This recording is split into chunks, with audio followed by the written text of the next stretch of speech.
गोंदिया जिल्ह्यामध्ये सध्या 2,73,00,000 रुपये 266 रुपये 839 शेतकऱ्यांची अद्यापर्यंत येणे बाकी असून त्यामध्ये प्रभाव चालू आहे आणि संस्थांकडून जसजशा हुंड्या येते त्या पद्धतीने शेतकरी चुकारी प्रलंबित चुकारी पाठवतात. सध्या या कार्यालयाकडून अद्यापर्यंत प्राप्त रकमेपैकी 3,09,55,367 रुपये शेतकऱ्यांच्या खात्यावर जमा होणे बाकी आहे.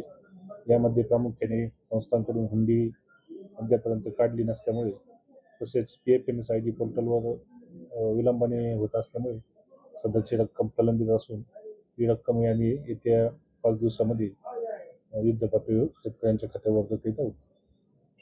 मधले शेतकऱ्यांची अद्याप 3 कोटी रुपयाची चुकारे थकलेली आहेत. काय पाठपुरावा करणार, कधीपर्यंत ते सगळे करा संदर्भात आमची सविस्तर तिथे मागणी झालेली आहे. खरं म्हणजे याच महिन्यात व्हायला पाहिजेत होते. थोडंसं विलंब झाला. आणखी काही निवडणुका लागल्या आहेत, काही राज्याच्या लागल्या आहेत आणि आपल्या राज्यातही 2 जागेवर विधानसभेच्या निवडणुका लागलेल्या आहेत.